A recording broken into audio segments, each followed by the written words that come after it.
confident that his audience of skeptics had been cowed by both his words and the eerie chill and the crackling flames, he returned to his role of the showman, the jester. The one man who thought mad can tell the truth in this blighted world. He leaped up onto the bar and clapped his hands twice in a sharp staccato rhythm, and began to weave his spell of otherworldly stories. He slowly began to weave the tale as the audience watched spellbound by old magics. I was an island and walking across land long since empty, lands filled with loss and pain, and on this land I found a cross, a memorial from long past, and so at midnight I returned, and stood as I expected was a girl of 26 summers, dressed in skirt and blouse, draped in a soldier's jacket to keep out the chill. She greeted me and we talked. She told a tale of her life and her death, and told it in song to me just as I am telling now. She was young when the war started, 'twas 19. 14, the air was thick with patriotism and hope. A war that would end all wars, a war that would be fought against the Hun and be over by Christmas. She had grown up the daughter of a publican, and over the years caught the eye of a local boy, a young man, a bookie, who sold dreams and hope in a small dreary town. That brief moment on race day where if the winds blew right, copper could turn to gold. She turned to me and sang.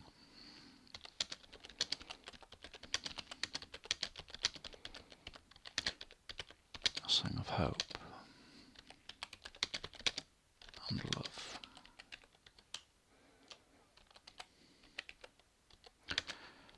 My voice is not hers, but my words are, and this song, this tale is something that I can share.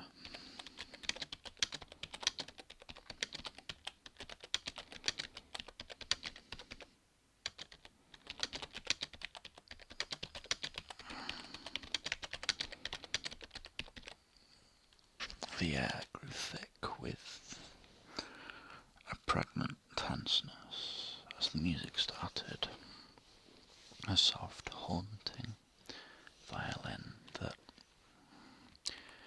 though different from the song, seemed to fit. I'm a girl that just come over from the country where they do things big. And among the boys I've got a jolly sweetheart. And since I've got a sweetheart, I don't care a fig. For the boy I love is up in the gallery. The boy I love is looking now at me. There he is. Can't you see him waving off his handkerchief, as merry as the robin that sings in the trees? For the boy I love is up in the gallery. The boy I love is looking at me. There he is. Can't you see him waving off his handkerchief, as merry as the robin that sings in the trees? He is not tall, but yet he is manly. I always see him in the same old place. Curly hair is bobbing, don't you see him nodding? There he is, don't you see his smiling face? For the boy I love is up in the gallery. The boy I love is looking now at me. There he is, can't you see him waving off his handkerchief, as merry as the robin that sings in the trees? For the boy I love is up in the gallery. The boy I love is looking now at me. There he is, can't you see him waving off his handkerchief, as merry as the robin that sings in the tree. His voice was more maudlin than hers, as his life has been soured by the demons of each story of heartbreak and loss that he'd been forced to witness through his life. But he sighed and took a sip of the drink and carried on speaking. They fell in love and courted and were engaged to be married. That awkward period of unrequited affection and longing sighs, blushing smiles and nervous titters, waved neckerchief and notes, turned into an engagement that filled the town with joy and laughter, the nervous energy of wedding bells approaching.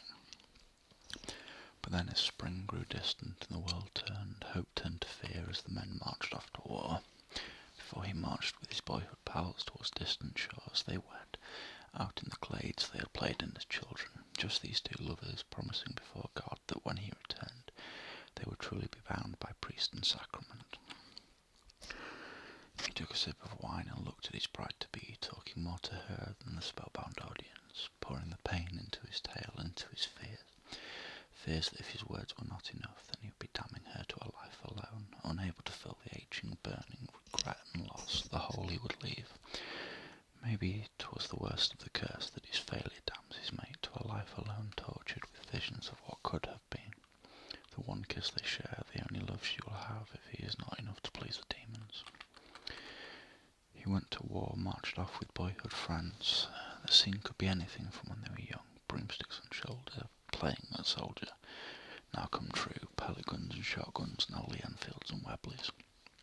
He wrote letters home and she wept and prayed, spending days in church on her knees, begging for his safe return so she can spend her nights on her back or knees in pleasure, not fear and prayer. The war wasn't over by Christmas. No, it was weeks longer than months, then years after bloody years of dog-eared letters and tale of shell-scraping machine-gun nests till that fateful day. There was a knock and a letter, borne by the local chaplain, an old man of 70, too old to fight, left behind by the regiment to bring comfort and aid to the families left behind. Rather than delivering it home, he took the notice to her. It was he that heard her wail of pain and loss, and she knew what it was as she walked up the pathway. A hateful black-banded paper, an arrow through her heart. She sank to her knee, horror, weeping at the scene. His heart torn open as he recounted her pain, the scream of pain, the roaring howl, dying love and hope. A noise depressingly common in the village. The women flocked to her to support her as she lay wrapped in the boy's dress uniform jacket. His casket laid down in the pub she worked for the wake. Her nights spent weeping over his cold form. He was buried and she was catatonic. He looked at his wife-to-be and felt sorry. Held her closely, the woman watching, seeing this young man as human now. They saw and felt the guilt as the price he was to pay, hitting them like a hammer blow. As they realised that in the fear of the curse they had forgotten that he was a boy just like theirs. He had been a babe in cloth, a child, but he had known since birth that he may not be granted a chance to grow old.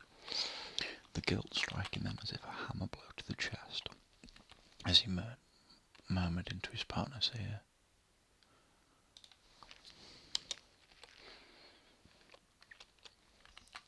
that if he failed this night, that this song was a begging plea to live on,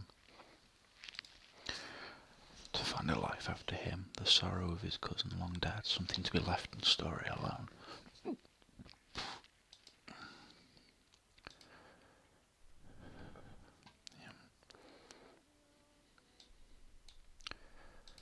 I am stretched on your grave, and will lie there forever.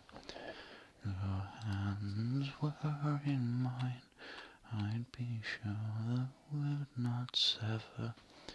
My apple tree, my brightness, it's time we were together. For I smell of the earth, and am warmed by the weather. My family thinks that I'm safe in my bed. From the night until night, I am stretched out at your head, calling out into the air, with tears hot and wild. My grief for the boy who I loved as a child. You remember the night we lost when we were lost in the shade of the blackthorn and the of the frost.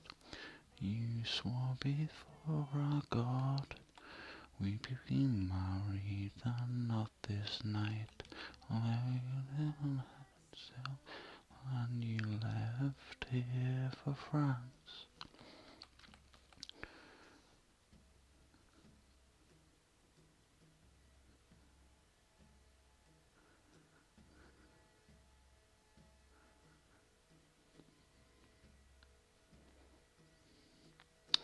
The priests and the friars, they approach me in dread.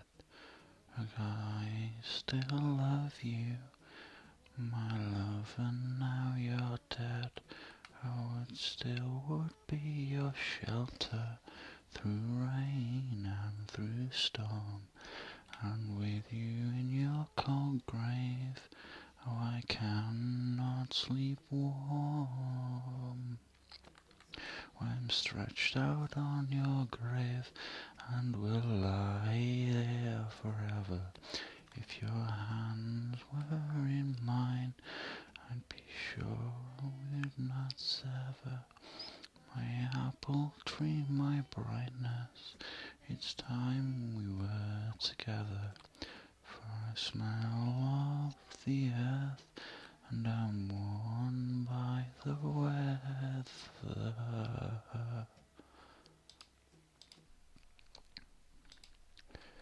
He finished his song and quietly began to sob into the girl's chest.